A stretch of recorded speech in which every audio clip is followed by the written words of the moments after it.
Welcome back to Untold Revenge Files. Today, the story you're about to hear takes place in Crestview, Georgia. My name is Erica Langston.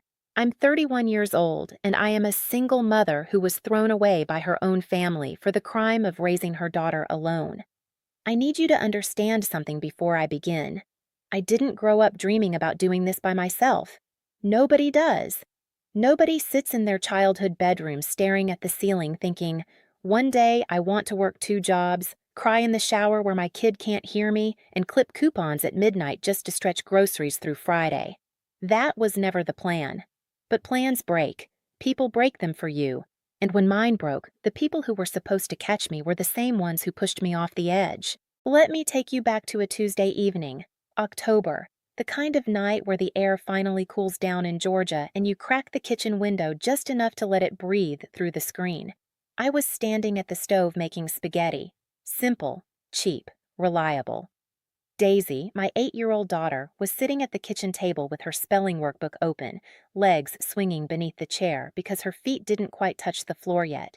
She was working on vocabulary words. I could hear her whispering them under her breath, sounding them out the way her teacher taught her. Mama? Yeah, baby? What does lowly mean? I turned down the burner. Something about the way she asked it. Not curious, careful, like she already knew the answer might hurt. Where'd you see that word, Daisy? She didn't answer right away. She just turned her tablet around and held it up so I could see the screen. It was a screenshot. Sent to her by her cousin Caleb, who was 11, old enough to know what he was doing, young enough to maybe not understand why it mattered. The screenshot was from a family group chat. A group chat I had been removed from months ago without explanation. I didn't even know it existed anymore. The message was from my mother, Lorraine Langston. It read, "Just a reminder, my 60th birthday dinner is Saturday the 14th at Marcello's. Everyone is invited. And before anyone asks, no, Erica is not invited. She is a lowly single mom who made her choices. I no longer see her as my daughter. Please do not bring her up again." Below it, my father, Gerald, had replied with a thumbs-up emoji. My older brother, Dean, wrote, "Understood." My sister, Yvonne, sent a heart, like my mother had just posted a photo of a sunset and not a declaration that her youngest child no longer existed. No one mentioned Daisy, not a single word about their granddaughter, their niece, 8 years old, sitting at a kitchen table sounding out the word her grandmother used to erase her mother. My hand was shaking. I set the spoon down on the counter because I didn't trust myself to hold it. My chest felt like someone had reached inside and twisted something that wasn't meant to turn. I could feel my heartbeat in my throat, in my temples, behind my eyes. But Daisy was watching me. Before I tell you exactly what happened next, tell me, what time is it where you are right now, and where are you watching from? I'm really curious to see how far this story will travel. I walked to the table. I sat down across from my daughter. I took the tablet gently from her hands, set it face down, and I looked her in the eyes. That word means someone thinks they're better than somebody else. And the person who wrote that is wrong. You didn't do anything wrong. I didn't do anything wrong. Sometimes grown-ups say ugly things because they have ugly feelings they never learned how to fix. That's not about us, okay? Daisy nodded, but her eyes were wet, and I knew in that moment that whatever pain I could absorb, whatever I could swallow and bury and deal with at 2 a.m. when she was asleep, some of it had already gotten through. It had already reached her. And that was the part I couldn't forgive. I want you to understand. This didn't come from nowhere. My family had been pulling away ever since Daisy's father left when she was 2. Marcus and I were never married. He disappeared to North Carolina with a woman he met online, and that was that. No child support, no custody fight, just silence. And instead of rallying around me, my family treated his absence like my failure, like I had done something to deserve being left, like I had embarrassed them. My mother stopped inviting me to Sunday dinners first, then holidays, then my brother's promotion party, my sister's engagement brunch. Slowly, quietly. The way you turn down a light so gradually that nobody notices the room getting dark until it's pitch black. I worked as an office assistant at a small insurance firm during the day and picked up freelance data entry work at night after Daisy fell asleep. I never asked my family for money, not once. I never showed up uninvited. I never made a scene. I just existed, quietly, stubbornly, painfully, as a single mother doing her best, and apparently that was enough to be erased. I put Daisy to bed that night, read her 2 chapters of her book, kissed her forehead, pulled the door almost shut the way she liked it, with just a sliver of hallway light cutting across her floor. Then I walked to my bedroom, sat on the edge of my bed, and cried so hard my ribs ached. I had no idea that one phone call the next morning would finally break me open and change everything. I barely slept. I kept picking up my phone, staring at the screenshot Daisy had showed me, reading the words over and over like maybe they'd rearrange themselves into something less brutal. They didn't. Lowly single mom. Thumbs up. Understood. Heart. By 7 in the morning, I had convinced myself there had to be more to the story. Maybe context was missing. Maybe my mother was having a bad day and someone in the family had pushed back privately. Maybe Yvonne, the sister closest to my age, the one I used to share a bedroom with, the one who borrowed my clothes all through high school. Maybe she had said something in my defense off-screen. So, I called her. Yvonne picked up on the 3rd ring. Her voice was light, casual, like nothing in the world was wrong. "Hey, Erica, what's up?" "I saw the group chat, Yvonne." Silence. Then a sigh. Not a guilty sigh. An annoyed one. "Okay, and?" "And? Mom said she doesn't see me as her daughter anymore. She called me a lowly single mom. Dad gave it a thumbs up. Dean agreed. And you sent a heart. A heart, Yvonne. Look, you know how Mom gets when she's upset. She says things. She's been going through a lot planning this party and... She's been going through a lot? She publicly disowned me in a family group chat and nobody said a word, not one of you. Erica, honestly, you're making this into a bigger deal than it is. This is why Mom gets frustrated with you. You always create drama. I held the phone away from my face for a second. I looked at the ceiling. I pressed my lips together until they went white. I create drama, I repeated. Flat. Dead. I'm not trying to be mean, but yeah, if you just came around more, if you tried harder with Mom... She removed me from the chat, Yvonne. She uninvited me from her birthday. She told everyone I'm not her daughter. What exactly am I supposed to try harder at? I don't know what to tell you. I gotta go. Tyler's got soccer. She hung up. I sat there for a long time. I sat there while the coffee got cold, while Daisy ate cereal in the other room and watched cartoons, while the morning turned from gray to gold outside my window. And something shifted, not dramatically, not like a movie, quietly, like a bone clicking back into place after being dislocated for years. I wasn't going to fix this, because this wasn't mine to fix. I had spent my entire adult life auditioning for a role in a family that had already written me out of the script. Every unanswered text, every missed invitation, every holiday I spent alone with Daisy pretending we didn't need anyone else. I had been telling myself it was temporary, that they'd come around, that love was underneath it all, buried but real. But love doesn't send a thumbs up when your child is being erased. That afternoon, while Daisy was at school, I sat at my desk and did something I should have done years ago. I opened my phone. I went to my mother's contact. I blocked her, then my father, then Dean, then Yvonne. 4 blocks, 4 taps. Each one felt like pulling out a splinter that had been festering so long I forgot it was there. My coworker, Nadine Brooks, noticed something was different when I came into the office the next day. Nadine was 53, had raised 4 kids, survived a divorce, and had the kind of eyes that made lying to her feel pointless. Something happened, she said. Not a question. I told her. All of it. The screenshot, the group chat, the call with Yvonne, the blocking. When I finished, Nadine leaned back in her chair and looked at me the way you look at someone who already knows the answer but is afraid to say it out loud. Erica, you already made your decision. You're just looking for permission. So here it is. You have permission. Would you accept this from a stranger? From a friend? From a coworker? Then why on earth are you accepting it from people who are supposed to love you the most? That night, I wrote a letter. I didn't send it. I just needed to put the words somewhere outside my body. I wrote about every birthday my mother forgot, every time my father looked through me like I was furniture, every time Dean changed the subject when I tried to talk about my life, every time Yvonne chose comfort over courage. I wrote about Daisy asking what lowly meant and how the word had entered my daughter's vocabulary through the cruelty of her own grandmother. I folded the letter and put it in my nightstand drawer. I didn't need them to read it. I just needed to know that I could name every wound clearly and still choose to walk away. Not out of anger, out of clarity. I opened my laptop that night and started working on something that had been in the back of my mind for months. A simple scheduling and invoicing tool I had been sketching out for small businesses.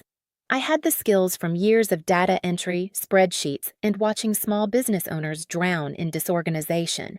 I didn't know if it would go anywhere, but for the first time, the energy I had been pouring into earning my family's love had nowhere to go, so I poured it into building something of my own. The next morning, I woke up exhausted, but strangely light. For the first time in years, I wasn't waiting for a text that would never come. I wasn't rehearsing conversations that would never happen. I was done performing for people who had already left the theater. It was time to build a life that didn't need their applause. Months passed, then a year, then 2. I won't pretend the silence from my family didn't hurt. It did. Some nights, after Daisy was asleep, I'd sit on the kitchen floor with my back against the cabinets and feel the grief wash over me. Not for the family I had, but for the family I kept hoping they would become. That grief never fully left. I just learned to let it pass through me instead of living inside me. But here's what happened while I was grieving. I was also building. That scheduling tool I started sketching at my kitchen table? I kept working on it. Every night after Daisy went to bed, every weekend morning while she was at her friend Mila's house. I taught myself things I didn't know. Basic coding, user interface design, small business marketing. I failed constantly. I built versions that crashed, that nobody understood, that looked terrible. I scrapped entire months of work and started over. But I kept going because the alternative was standing still, and standing still meant sinking. By the end of the second year, I had a working product, a clean, simple platform that helped small businesses manage appointments, send invoices, and track clients. I called it ClearDesk. I offered it free to 12 local businesses in Crestview, a hair salon, a dog groomer, a tax preparer, a few others. Within 3 months, every single one of them was paying for the premium version. They told other business owners. Those owners told others. By year 3, ClearDesk had over 4,000 paying users. I had quit my office job. I had hired 2 part-time employees. I had been featured in a regional business magazine and invited to speak at a women's entrepreneurship summit in Atlanta. I was making more money in a month than I used to make in 6. And Daisy was thriving. She was 11 now, sharp and kind and funny in a way that made me realize she had been watching me the whole time, watching me choose discipline over despair, watching me get knocked down and stand back up, watching me build something from nothing without ever asking anyone's permission.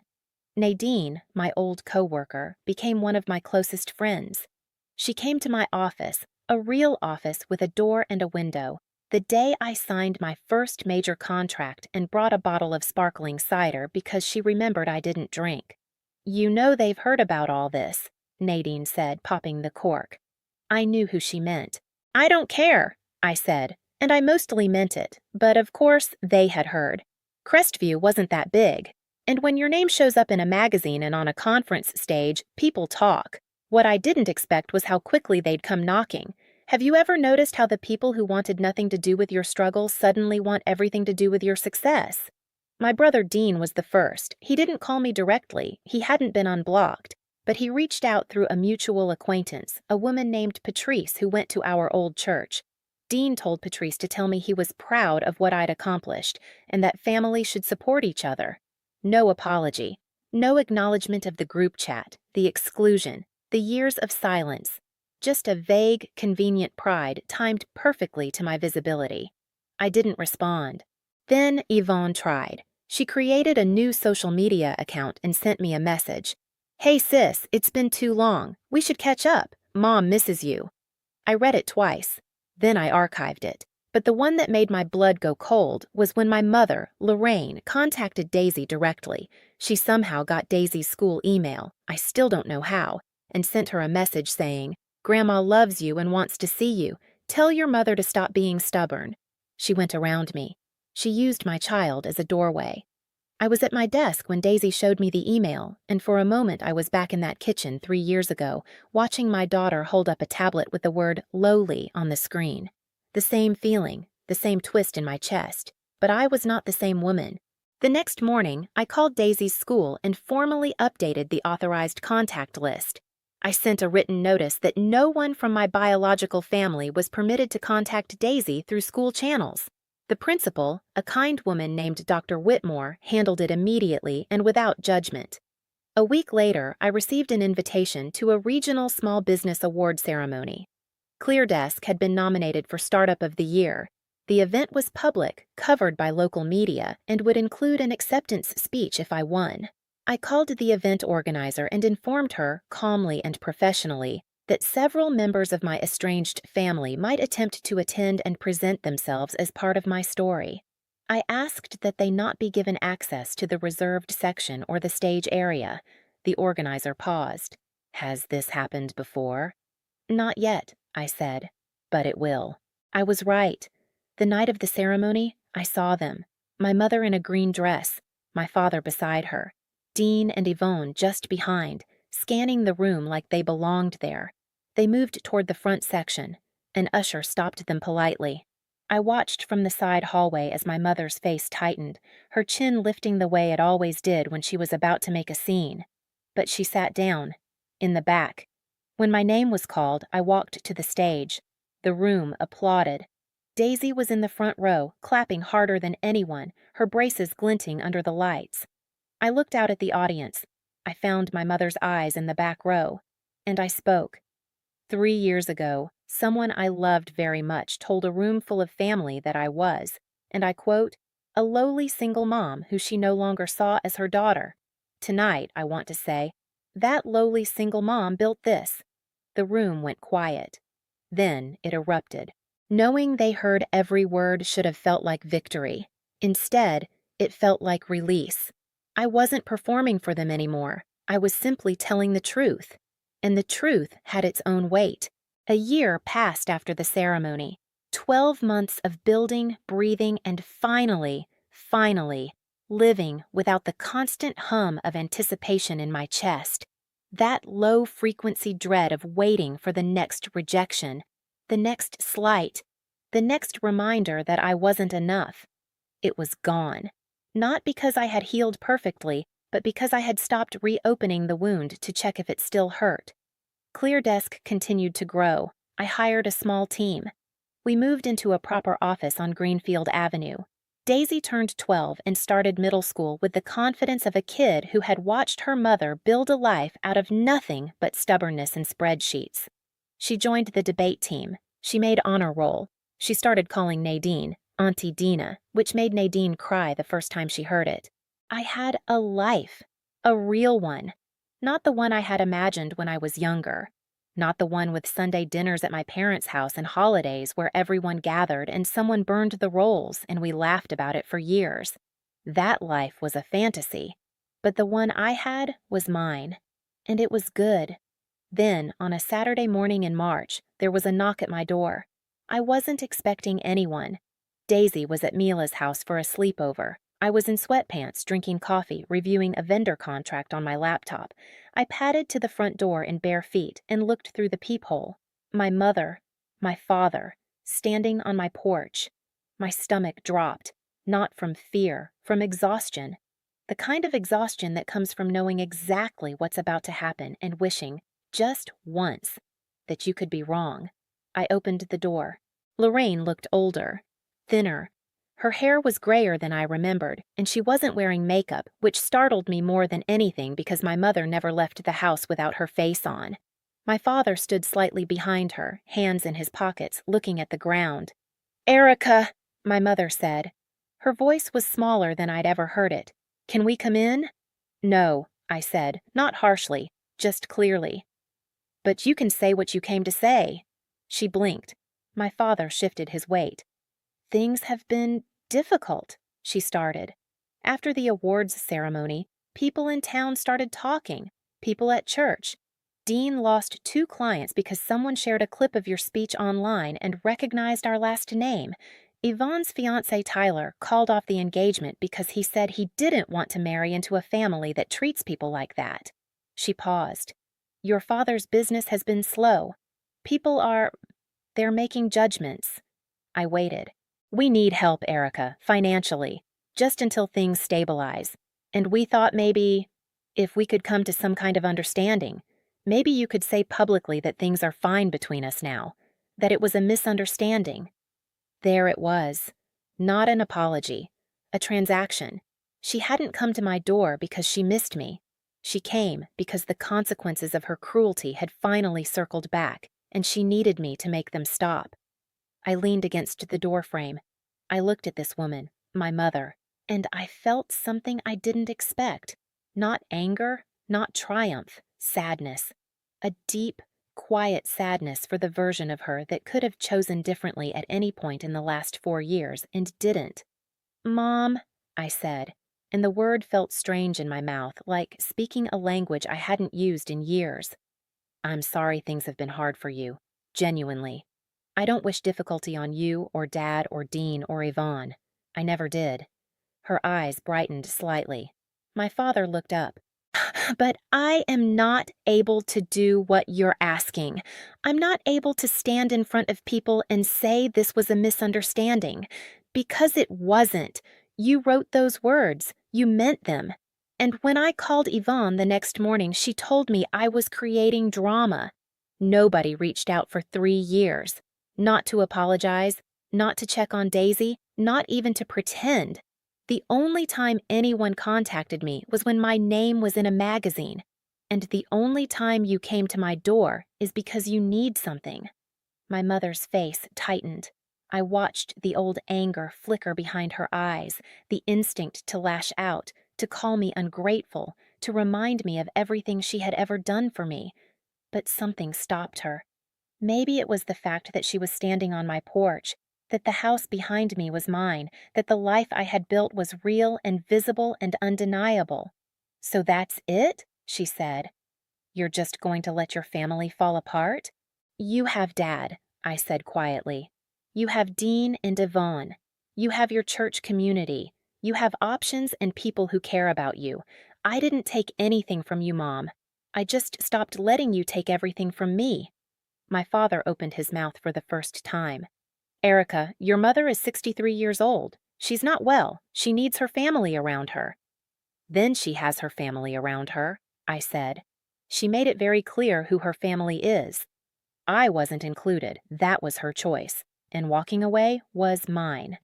If you've been listening to this story, really listening, then I want to ask you one final question. If you were standing where I was in that moment, with your own mother on your doorstep asking you to erase everything that happened and publicly forgive her so her reputation could recover, would you open the door and call it forgiveness? Or would you hold your ground and call it self-respect?" My mother stood there for another moment. Her lips trembled. My father put his hand on her shoulder, and then they turned and walked back to their car. My mother didn't look back. My father did once, with something that might have been regret or might have been disappointment. I couldn't tell anymore. I wasn't sure it mattered. I closed the door. I locked it. I went back to my couch, picked up my coffee, and sat in the silence of my own home. I thought about Daisy, about the night she asked me what lowly meant, about how I told her that sometimes grown-ups say ugly things because they have ugly feelings they never learned how to fix. I still believe that. I believe my mother carries wounds I'll never fully understand. I believe pain gets passed down like furniture, heavy, unwanted, and shoved into whatever room has space for it. But understanding someone's pain doesn't mean you have to stand in front of it and let it hit you. I learned something in those 4 years. Love and access are not the same thing. You can love someone deeply and still recognize that being near them is dangerous. You can forgive without reuniting. You can grieve a living person. You can wish someone well from a distance so far that they'll never hear you say it, and it still counts. Daisy came home the next day from her sleepover talking a mile a minute about a movie she watched and a new recipe for brownies she wanted to try. I listened to every word. I watched her move through our kitchen, with the ease of a child who feels safe, and I knew that everything I had lost was worth everything she had gained. I'm not bitter. I'm not broken. I'm not waiting for my mother to change, or my father to wake up, or my siblings to finally see me clearly. I built a life. I built a business. I built a home where my daughter never has to wonder if she belongs. And that, to me, is more than enough. And that's where Erica's story ends. Not with revenge, not with anger, but with a closed door, a quiet kitchen, and a daughter who never has to wonder if she's enough. You know, we hear the phrase, blood is thicker than water, all the time. But nobody ever talks about what happens when that blood turns toxic. When the people who gave you life are the same ones draining it from you. Erica didn't destroy her family. She didn't plot against them.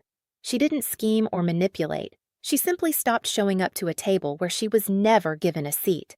And she built her own table. A better one. A safer one. Sometimes the bravest thing you can do isn't fight back. It's walk away. It's block the number. It's lock the door. It's choose your peace over their approval. And it's raise your daughter to know that her worth was never up for debate. If this story hit home for you, if you've ever been the one excluded, the one blamed, the one erased from the group chat, I want you to drop a comment below. Tell me your story. Tell me what you would have done, because your voice matters here. This is your space, and if you haven't already, smash that subscribe button, hit the bell, because every single week we bring you stories just like this one. Real emotions, real consequences, and real lessons that stay with you long after the video ends. I'll see you in the next one. Stay strong, stay kind, and never forget, your peace is not negotiable.